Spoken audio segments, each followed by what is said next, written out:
여러분 안녕하십니까? 세상에 나쁜 팔자는 없다의 사주 멘토 심평 선생입니다. 자, 오늘은 제가 우리 양띠 여러분들의 25년, 26년 양력 11월부터 1월 운세에 대해서 간략하게 흐름을 포인트로 설명드리겠습니다. 양띠 여러분들은 참고하셔서 도움이 되시길 바라겠습니다. 현재 2026년 신년 운세를 상담 중에 있으니까요. 진로나 적성, 취업 등이 궁금하신 분들은 아래 연락처로 연락 주시면 친절하게 상담드리겠습니다. 우선은 그 양띠가 2025년 뱀띠해를 본 것이 상당한 의미가 있는데, 자, 그 이유가 뭐냐면은 양띠한테 뱀띠에는 역마에 해당이 됩니다. 역마. 자, 역마라고 하는 것은 기존에 가던 것에 대한 어디로 진행하고 있던 것에 대한 경로를 변경한다거나 아니면 이제 지하철을 1호선을 타고 가다가 3호선으로 갈아타는 것과 같은 노선 변경이 일어나게 되고, 또한 원래 본인이 A라고 하는 방향으로 설정을 했었는데 B로 변경을 한다거나 이런 방향 재설정이 일어나고, 그 다음에 두 번째는 뭐냐면은 환경 변화들, 주변의 변화 변동들이 많이 일어나게 되고, 또한 띠라고 하는 것은 연을 의미하는 것이니까 보통 이제 자기보다 윗사람의 가족의 이동 변경들이 많이 일어나게 됩니다. 그리고 만약 양띠가 국공립성 조직에 가담해서 일을 하고 있다면 실제로 그 조직원의 인사이동 등이 가능하다고도 볼 수 있게 됩니다. 또한 2025년 뱀띠에는 오행으로 화가 되는 것이니까 화는 토를 이런 식으로 생하지 않습니까? 이런 것을 인성이라고 합니다. 자, 인성이라고 하는 것은 우리가 공부를 의미하기도 하고 본인의 학위를 의미하기도 하고 자격증을 의미하기도 하기 때문에 실제로 이런 게 역마가 되게 되면은 양띠를 가진 양띠생의 만약에 양띠생이 유학 계획이 있었다거나 외국으로 나가서 아니면 본인이 하던 공부에 대한 변화 변동을 주려고 할 때 2025년 뱀띠해에 그런 일들이 많이 일어난다고 볼 수 있게 됩니다.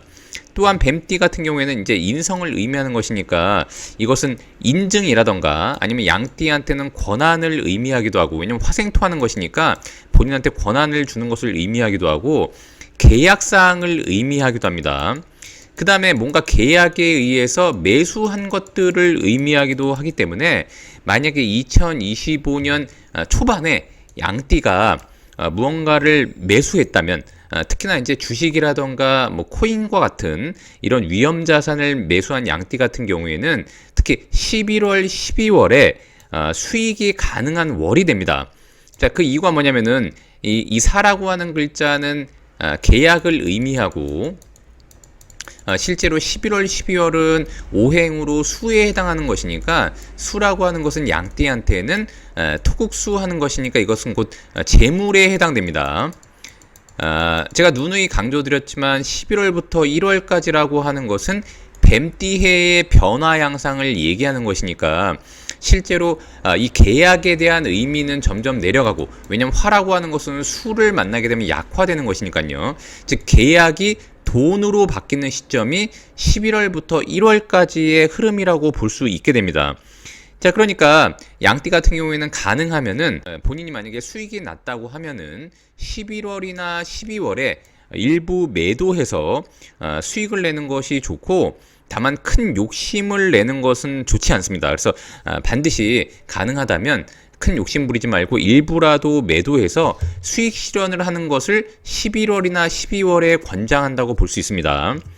자, 그래서 만약에 이때 본인이 매도해서 현금화를 시켰다, 예를 들어서 현금이 됐다면 이때 큰 욕심을 부리고 만약에 재투자를 한다거나 아니면 다시 확장을, 뭔가 본인이 사업을 하려고 하는데 이때 이것은 투자의 수익뿐만이 아니라 본인이 일을 하는 데 있어서도 버는 수익을 의미하기도 합니다. 아까 제가 말씀드렸던 것처럼 11월, 12월 같은 경우가 재물운에 해당이 되는 것이니까 만약에 2025년 초반에 투자하신 분들이 이때 수익권에 들어올 확률이 높다는 것을 의미하죠. 자, 그런데 양띠가 만약에 장사를 하거나 사업을 한다고 하더라도 특히 11월 같은 경우에는 해월이 되는 것인데 이것은 수를 의미하기도 하고 해와 미는 이런 식으로 합을 하는 것이니까 이것이 곧 양띠한테는 본인의 재물이 되기도 합니다.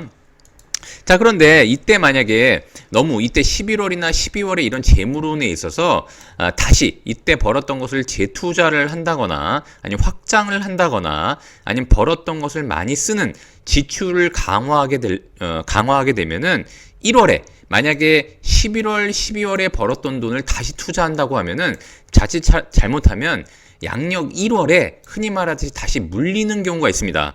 자, 그 이유가 뭐냐면 이 축이라고 하는 글자는 양띠와는 다른 토를 의미하기도 하고 1월 이후에 2월이 되게 되면은 그때부터는 목의 방위로 갑니다.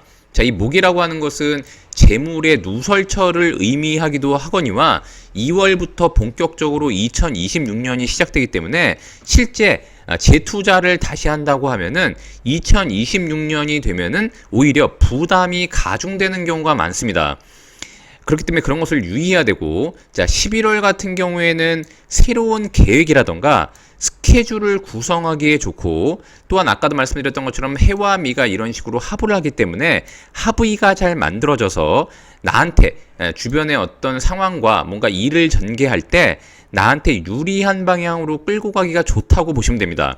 방금 말씀드렸던 것처럼 지살이라고 하는 것은 양띠가 실제 운동을 하게 되는 첫 번째 단추로도 볼 수 있기 때문에, 또한 재물이 들어오면서 합의되면서 일어나는 일이니까 양띠한테는 뭔가 일을 도모하면 상당히 긍정적인 효과를 볼 수 있다고 보시면 됩니다. 자, 양력 12월 같은 경우에도 이것도 역시 자월은 곧 수의 계절이 되기 때문에 양띠한테 재물운은 나쁘지 않은데 이렇게 자와 미가 원진을 만들어냅니다. 원진입니다.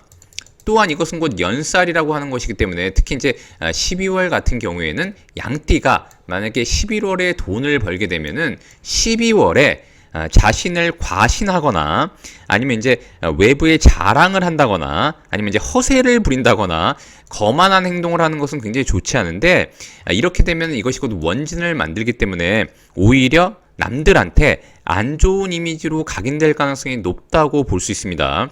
더군다나 이렇게 하게 되면 1월에 본인의 경쟁자라고 할 수 있는 인물이 들어와서 실제로 본인을 충하게 되는 것이니까 양띠는 특히 12월에는 경고망동하지 말고 겸손하게 본인의 운신을 조금 조용히 할 필요가 있다고 보시면 됩니다. 다만 이때 실제 양띠가 연살이라고 하는 것은 표현 표출의 인자가 되기 때문에 새로운 취미 활동을 한다던가 아니면 외부로 좀 여행을 간다던가 이런 것은 나쁘지 않다고 보시면 됩니다. 자, 양력 1월 같은 경우에는 본인과 유사한 하지만 위치가 다른 토의 계절이 되기 때문에 이때는 특히나 이제 재물이라던가 본인이 벌어들였던 수익 관리에 신경을 쓰는 것이 좋고, 아까 말씀드렸던 것처럼 확장을 한다거나 돈을 많이 쓰는 것은 줄이고, 늘 말씀드렸던 것처럼 축이라고 하는 것은 금고를 의미하기 때문에 원칙적으로는 11월, 12월에 벌었던 것을 1월에 저축하는 개념으로 가서 내년을 도모하는 것이 좋다고 볼 수 있게 되는 것입니다. 또한 이것은 2월부터 목의 운이 들어오기 때문에 목이라고 하는 것은 양띠한테는 본인의 이름을 올리고 주변 사람들로부터 인정받고 자신의 명예를 위한 그런 계절이 되기 때문에 1월은 흔히 말하듯이 재물을 명예로 바꾸기 위한 준비 과정, 전환기로 보시면 됩니다. 자, 1월 같은 경우에는 이 사와 축이 이런 식으로 합을 하기 때문에 실제 나와 다른 사람이 내가 노력했던 것들, 이런 사안들을 다른 인물이 합을 통해서 취득하거나, 양띠가 1월에 주의해야 되는 것은 자칫 내가 추진하던 것들을 남들이 채가서 남 좋은 일을 하기 좋은 그런 원로도 볼 수 있습니다. 자, 그렇기 때문에 양띠가 특히 주변 인물들하고 무언가를 도모할 때는 사람에 대한 검증을 굉장히 잘해야 되는 월이 바로 양력 1월이라고 보시면 되고, 누군가와 뭔가를 진행하던지 간에 반드시 공사 구분을 하고 감성적으로 접근하기보다는 사실관계를 반드시 잘 따져가지고 실속 위주로 움직여야 되는 월이 바로 양력 1월이라고 보시면 됩니다. 자, 오늘 제가 이렇게 2025년, 26년 양력 11월부터 1월까지의 운세에 대해서 간략히 설명드려 봤는데요. 여러분께 도움이 되셨길 바라고요. 여러분이 구독해 주시면 희망은 제가 드리겠습니다. 이상 세상에 나쁜 팔자는 없다의 사주 멘토 심평 선생이었습니다. 감사합니다.